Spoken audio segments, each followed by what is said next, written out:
This is the Storyworks Roundtable, where we have conversations about craft. Because becoming a successful author begins with writing a great story. Hello and welcome to this week's Storyworks Roundtable. Today, Robert, Carly, and I are probing the question of the timeless classic. You know, The Catcher in the Rye. You probably had to read it in your high school English literature course.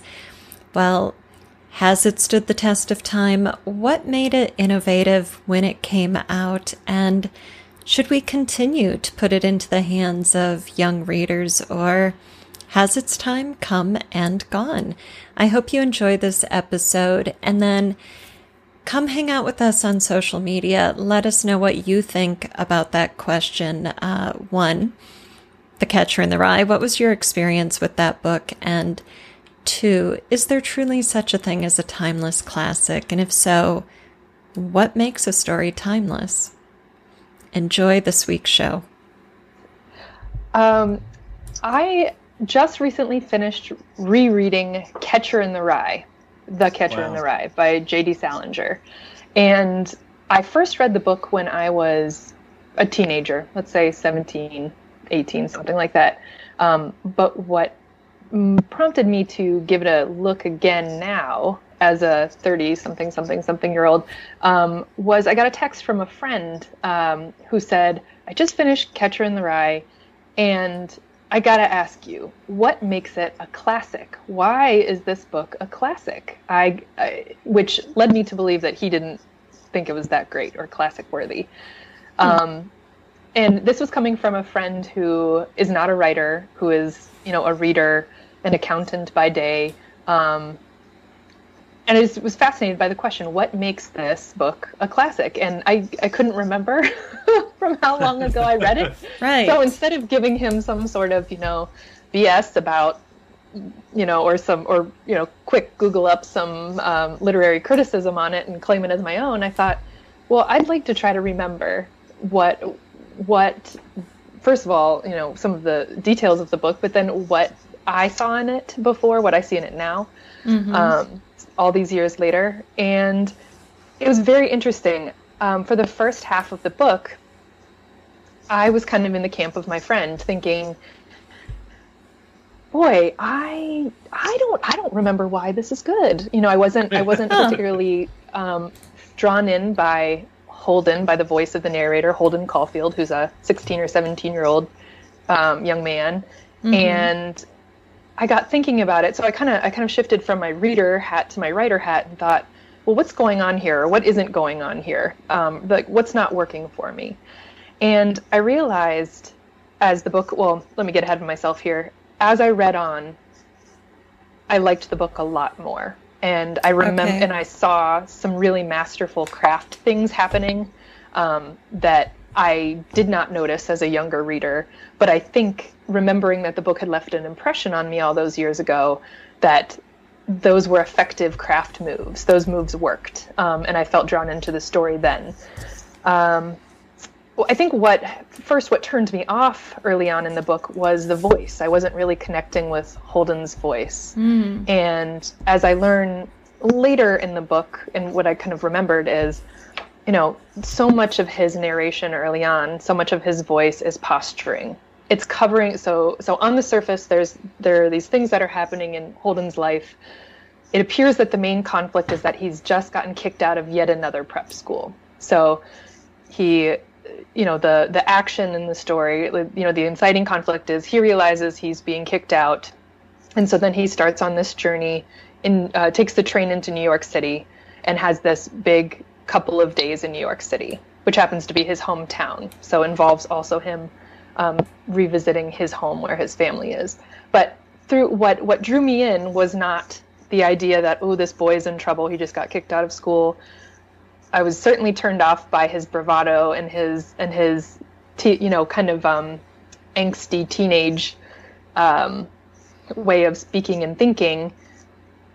But what was masterful, the craft part that was masterful, is the subtext that was going on beneath that action, where we learn bit by bit, where Salinger bit by bit feeds us these hints or these just tastes of the thing that's actually bothering Holden, right? And one of the things that's actually bothering Holden ends up being the biggest thing, which is the death of his younger brother. And so we learn that as the story unfolds, but just a little bit at a time. And these somewhat absurd things keep happening to him, or that he keeps kind of making happen in his couple of days in New York. But the way in Holden's narration, the way we keep getting brought back to the thing that's actually bothering him made me feel connected to him. And as things get weirder, as Holden gets kind of more frenetic, and also he doesn't sleep for a couple of days. I don't remember that from when I read it as a teenager. We know he's heading for something. We know he's heading for a breakdown. But of course, famously, the frame of the story is that he's telling this story, spoiler everyone, from a sanitarium. So he has had a breakdown, or has gotten to a point where his family has checked him into a mental hospital for the things that he's experiencing. Which is interesting too, then, to read it through my 2020 lens, or my, early 21st century lens, versus, I think it was published in 1959 and takes place sometime in the mid to late 50s. But such an interesting experience to kind of land the plane on this. Such an interesting experience to have this unreliable narrator, and I would say even narrator I didn't like very much at first, this hero that I wasn't particularly feeling connected to, and the way that I felt drawn into his inner life, and the way he gave me just glimpses into his inner life. It wasn't a backstory dump. It wasn't, these flashbacks. The flashbacks into his past weren't very long or detailed, because they're also all through the lens of Holden. They're all through this kid who's trying to keep up a certain posture to hold himself together. So for any of you Catcher in the Rye wonks out there, I'd be interested to hear your read. Gosh, now I wish I had reread it before this conversation. It's been so many years since I've read it, but wasn't part of its success that the point of view was so innovative for the time at which it was published? Not only, I don't know that first person was popular then, or if Salinger was really on the vanguard of moving into a first person point of view instead of an authorial third person, but also he captured the perspective of a teenager, of youth. And in the 50s, the teenager is still a new invention. I believe the teenager was birthed in the 50s, and through the 40s, you were a child, and then you were working, and then you were married and a parent and such, and that shift from school to career, which for many people was factory, not college, followed by, a white-collar profession. It was young and it was abrupt. So I think that was part of its early success, not only the point of view being young and first person, but also capturing this fairly new stage of life in our society's development. Yeah, and these teenagers have this rich inner life, right? That there's this story. There is a story there in this young person. Yeah, Robert, go ahead. Yeah, that was. Yeah, I think you was kind of leading to that, because if it just was a commentary of the time, then it would be flash in the pan, like music might be, for example. But for something to endure and remain as a classic, or to be still thought of as a classic, and I'd be interested in how you would answer your friend, if indeed you have. I like the idea that, as Alida says, maybe it drove a wedge into, the whole James Dean rebel without a cause. Teenagers are people too, and as you say, even the phrase teenager, became a thing. Like YA literature, for example, which we were speaking about in a previous episode. That wasn't a thing. So you could see it opening a door there, but to endure and to remain a classic, there has to be something in there that, well, presumably, because I read it 45 years ago at school, and it didn't leave any impression on me at all. I was bored. And I think that may be one of the issues with classics like that, because you have to be older to understand the finesse. Yes. Mm-hmm. And that's the issue with it, is that you then have all these literature fans forcing it on teenagers to read as an example of a masterpiece, delving into teenage brains. And the teenage brains are going, I just want to go outside and kick a football. I just want to, where are the girls in this story? It's like, it doesn't address the hormonal stuff that teens read for, I think, which is why we get the success of things like Twilight. But anyway, to you, Carly, what were your summation then? How do you feel about it being labelled as a classic? What elements do you think? Well, before I will answer that, but I want to address something you just said, Robert, about reading it as an adult versus reading it as a teenager. I think I feared for Holden a lot more now as an adult and as a mother. I had a different feeling for him, and I saw his trajectory, and it was scaring me, because I could see where he was heading, and also I felt such empathy for his parents, who are virtually absent from the story. He's not dwelling on how his parents feel. That feels appropriate for his character and for this teenage character. But also for his siblings factor very importantly in the book, including his brother who has died, and he has an older brother he speaks of, and a younger sister who we actually see in the story. So I think the presence of these children and how they're experiencing this loss that has rent their family, and also how each of them is dealing with the loss and life afterwards appropriate to their age and to what's available to them. And all of that was lost on me when I was 17. I wouldn't have gone there. I didn't have the life experience to know that. I certainly felt, I would say, for all the reasons we've talked about, including kind of the historical context, the innovative point of view, all of that, I would stand by. I understand why this is a classic. By the end of it, I really appreciated, and this is what I will tell my friend when he and I have our summit on The Catcher in the Rye. I will share with him a lot of what I'm sharing here, or maybe I will direct him to the podcast and say, "Don't worry, Ray, we covered it." But you starred in our podcast. Yeah, Ray. Hey, hello, Ray, on Prince Edward Island. But I will tell him that I think there were real moments. There were real moments of deftness. There were real moments of mastery with character development. I think even the frame of the story was so innovative for the time, Alita, to use your word, or perhaps just surprising. And it's interesting too, because it's, on the one hand, I think now it could be seen as almost gimmicky, but I think at the time it was not gimmicky. And I think it also works in the context of the story, history aside, or kind of literary context aside.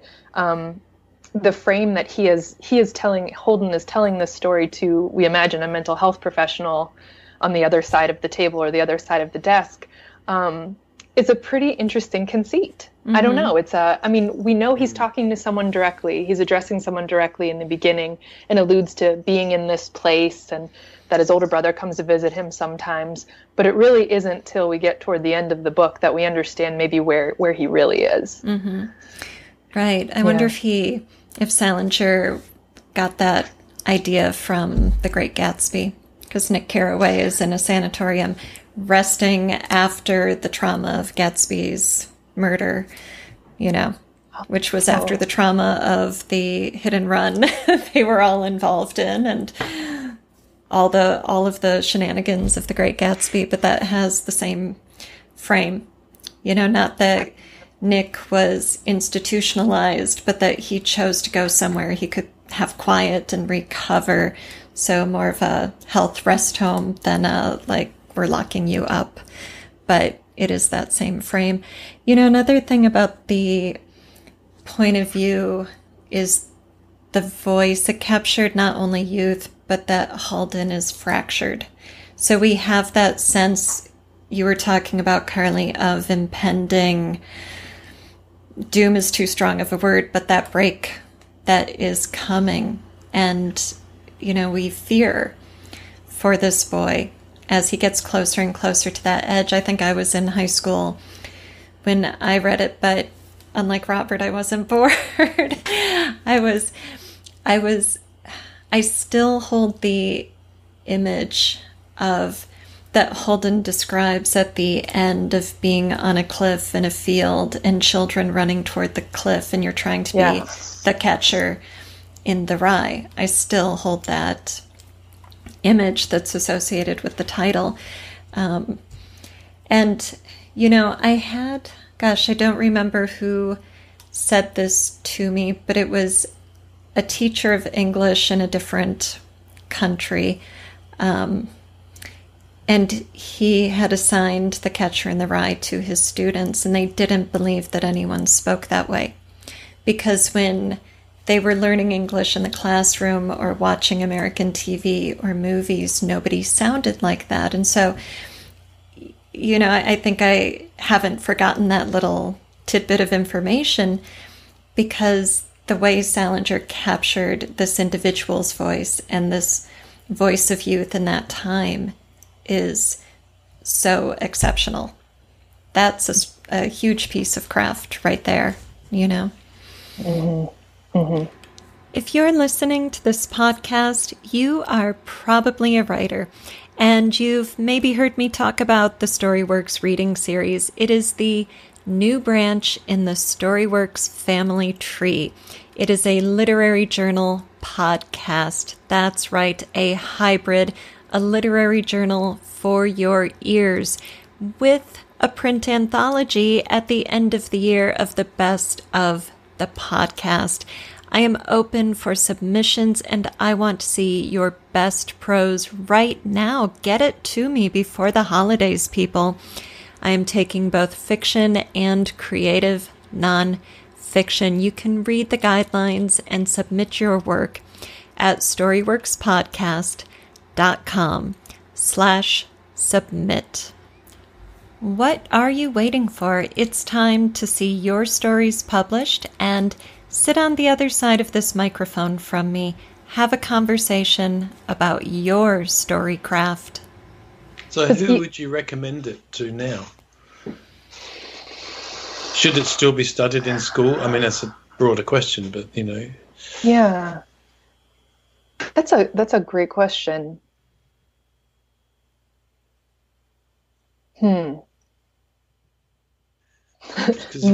New parents? Well, that's what I was thinking when you were saying before about how it appealed to you as a parent, and that really struck me. I think, yes, that's very true. Actually, my reading experience since becoming a father has been quite different, because certain things hit you emotionally that you just would have gone completely over the top, over the head in the past. So perhaps that is one of the things, is that it's one of those stories that you don't get until you've reached a certain maturity, that maybe for many people they only receive by being blessed with children. And not that you have to have children in order to have that point of view, but there's something in there maybe about the fragility of mind and life that just as a teenager it's irrelevant. I'm immortal. Mm-hmm. Who cares about my mind and my life? Right. That's at least that's how I felt. I found it slow and boring, and I don't even remember any of the things you guys are talking about. Well, in Alita, the part where the title comes from, The Catcher in the Rye, is there's the part in the book where Holden is actually discussing. He's talking very frenetically with his little sister about, oh, do you remember that poem, that Robert Burns poem, and The Catcher in the Rye? If you catch them in the rye, and his little sister Phoebe points out, well, those aren't actually the words. The words are something about meeting. If you should meet me in the rye, or if you should meet in the rye. And to me, that was a moment of really brilliant craft. Because that tells us just about everything we need to know about Holden. I mean, in this little bit, like where his anxiety is, how deeply his brother Allie's death is still affecting him, or is affecting his current experience, that he's imagining, like you reminded us, Alita, of being the one to save these children from jumping off the cliff or from falling off the cliff in the way that he couldn't save his brother, right? This is one of the subtextual things.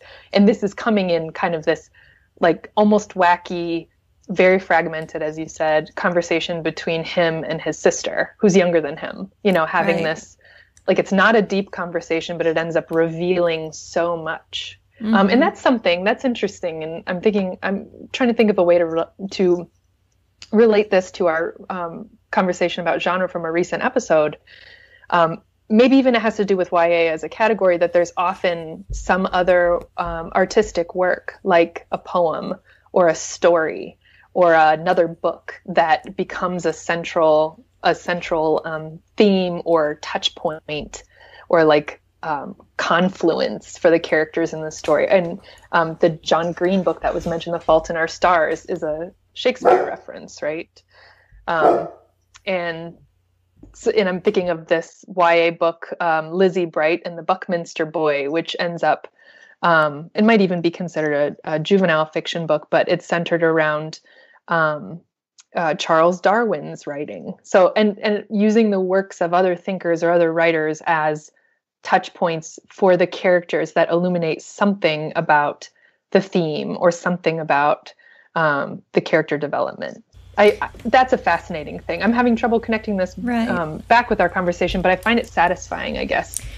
In stories. Well, yeah, and I was thinking about the YA issue and how today, or in our generation, it's been taught so widely in schools because maybe we assume societally or as educators that if you've got a young protagonist, young readers will relate to this character. But, I don't think YA was a marketing category in 1959. Maybe it was. Somebody can illuminate me on that. But I doubt that Salinger sat down to write to readers between 15 and 19 years old or 15 and 20 years old, right? He was, I imagine, writing adult fiction with a young protagonist. And maybe when we get to like The Outsiders in the 60s, there is more space on our bookstore and library bookshelves for books written for young readers, right? But I wonder if Salinger wasn't also innovating that category.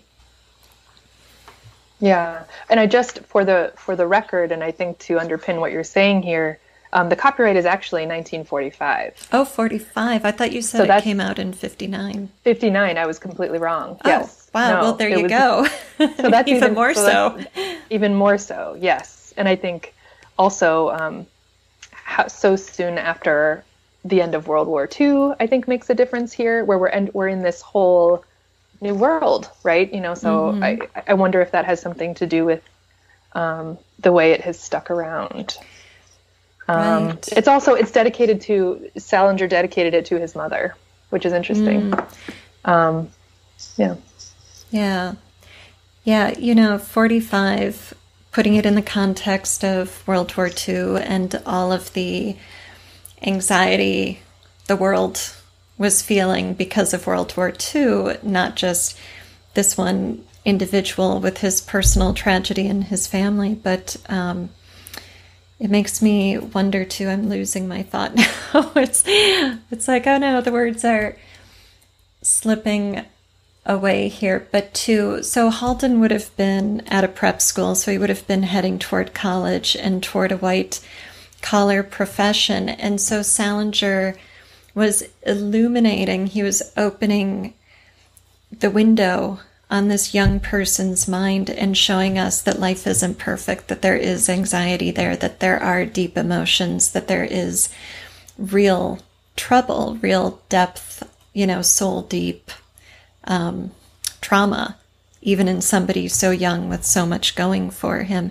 And maybe that was the microcosm mirroring to the world so much of the anxiety that everybody had been and was currently experiencing because of the war as well. Not that Salinger set that up intentionally, but that could certainly be part of its impact when it was published. One of the things I remembered, or one of the feelings I guess I remembered from when I read it as a teenager, was this overriding loneliness in the book. And I felt some reservations on picking it up again right now, because I thought, speaking of times of anxiety, I just didn't know if I was in the right frame of mind, just generally, and certainly with pandemic events, and even the onslaught of rhetoric around the U.S. presidential election and all of that. I thought, maybe I don't need to read a lonely book right now.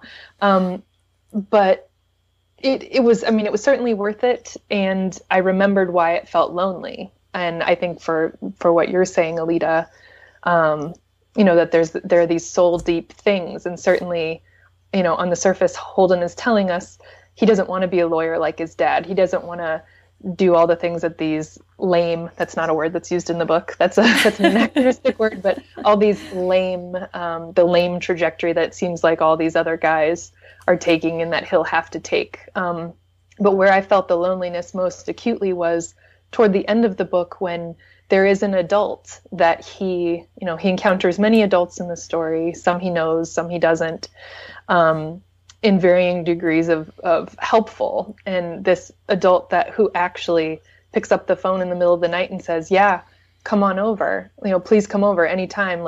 And Holden comes over to his apartment, and he and his wife have just finished a dinner party. And what ends up happening is Holden leaves suddenly when he has this creepy moment with this mentor teacher figure from his past. He wakes up and the teacher is kind of stroking his head. So here he is. And this is also where, as a teenager, I don't remember what I thought about that moment, but it didn't leave an impression on me. But now as an adult, I thought, here is this adult who was supposed to be helpful, who not only is he not helpful, but now he's become a threat. Holden feels threatened in this moment. This is a moment that freaks Holden out, right? And he leaves the apartment. And that's when I felt it was the pinnacle of loneliness. Not even in this, he wasn't even safe in this place that, he felt he could be safe in. And then he's kind of ejected back onto the street, wandering around New York. And more happens after that, but just, I don't know. It was in that moment that I remembered, yes, this must have been part of the impression of why this is such a lonely story. Mm-hmm. So is that then the enduring element that's made it a classic, that it leads a reader along that path to then understand something fundamental about what it means to be human? Perhaps so. So yes, it had its innovation of its era, but the reason that it's endured is because it touches us in a way that leaves that impression. And maybe for a lot of people, obviously not me, but I'm inclined to now, but a lot of people have revisited it. Mm-hmm. You didn't just flat out say to your friend and say, "Oh no, it's an obvious classic. You'll get it. Look it up." No, you were intrigued enough to say, "Yeah, something there calls me back to explore that." And so maybe that is what makes a classic, where people maybe are exposed to it at an early age, and they don't get it. But then society keeps discussing this thing, and but it's Shakespeare. It was really awful. And then you go back, or you watch a play, or you find something that's a retelling, and that's your West Side Story. That was really good, So, and it takes you back to the origin. So, is it a part of our own maturity that enables classics to continue revisiting us? And that's why they become classics. Oh, that's so interesting. Yeah, definitely. Yeah, revisiting that universal thing, or that human thing that is so meaningful. No matter if you read it or you may read it when you're 17, but the way it strikes you later, or in a different context completely. Not even having to do with age, but just the my friend notwithstanding, someone else reads it during this time and says, this is speaking to the anxiety and loneliness I feel right now. Yes. Right. And also, sorry, Alida, that word classic is so packed as well. So people might think, I've got to read this because it's a classic. Right. But that means so many different things. Is it a classic because of its prose, or because of its choppy chapters, or because of its innovation at the time, and it might be all of those, of course. So maybe, your friend was hoping to read it to experience some masterpiece of being drawn into a lush story because you didn't know anything about it. So it's all those expectations as well. And I suppose when you're given to it in an English class at school, there are zero expectations other than, here we go, this is going to be something. Teacher's going to be waxing lyrical about this turn of phrase. Yeah, boring. I have to write a paper. Right. Yeah. What's your interpretation of Holden's state of mind? I don't care. It's just a book. Yeah. Sorry, Lady. Yes, go on. No, well, I was going to say, as we've been talking about Catcher in the Rye, several other stories have come to mind that have followed in its footsteps. The Outsiders, which I mentioned before, came out in the 60s, and the kids are Holden's polar opposite. They're from the wrong side of the tracks. And then we've got A Separate Piece, which I'm not sure when that was published, maybe in the 50s. Knowles, A Separate Piece, which is set in a prep school. And then we've got the movie Robin Williams, Dead Poets Society. Again, we've got these boys. So this specific category of youth, and in each of these 4 stories, the parents and the institutions where you are meant to thrive cannot keep you safe. They cannot protect you. You can't keep away the angst or the depression or the loneliness. You cannot prevent tragedy happening to yourself or your friends. And so that seems to be an inherent piece of this particular type of coming-of-age story, where it's not about, sexual maturity or death of a parent, but it's about this kind of worldview that you mentioned in our last episode about genre, Robert, where you realize how alone you are, even in the society that creates structures and institutions and, the brotherhood of the fraternity or the whatever. It's still just you. Like, be ready to be failed by all of these things that surround you. Yeah. In that same vein, Alida, is The Chocolate War by Robert Cormier. I want to say written in the 70s, perhaps. Coming of age, YA audience, and back to using a piece of literature or art to dig deeper into a theme. The work of T.S. Eliot, I think specifically The Wasteland, is used to great effect in that book. One of the catchphrases from the poem, "Do I dare disturb the universe? Do I dare eat a peach?" Nice. This happens in the boys. The protagonist is in a boys' school and feels different and feels is more than bullied. But it makes for a really compelling story about aloneness and how when you don't fit in, how do you find a place for yourself? I guess. Wow. The Outsiders has that poem in it, which I don't remember the title or the author off the top of my head. I thought maybe Robert Frost, but I didn't want to misspeak about Staying Gold. And Dead Poets Society has various pieces of literature, but there's that scene with about Walt Whitman, and Ethan Hawke, I think, is trying to describe Walt Whitman and says the sweaty-toothed madman. So that is drawing from literature. And I don't remember if A Separate Piece does that. Do either of you know if A Separate Piece has one of those touchstones? I don't remember, but talk about things sticking with you. The Separate Piece where the kid gets jounced off the tree, right? Gets jounced off the tree limb by his best friend. Isn't that? I mean, we're talking like a violent. I don't remember if he dies or he sustains a really serious injury or something. But jealousy between friends. This is what sticks with me reading it in 9th grade. Yeah. Yeah, but being really horrified by that, you know? Mm-hmm. Yeah, I don't know if there's a piece of literature in there, though, but I remember when we would encounter things like these pieces of literature in other works and thinking, why aren't we reading those pieces of literature? Why am I not feeling inspired by, you know, or maybe we had studied Robert Frost and Walt Whitman, and it just, you know, unless Ethan Hawke is saying it, I wasn't interested. So there. Yes, throw out the young Ethan Hawke and it's fine. Read all the poetry you want. Yeah, I'll take all the pop quizzes you want. Yeah. Yes. Thank you for listening to the Storyworks Roundtable.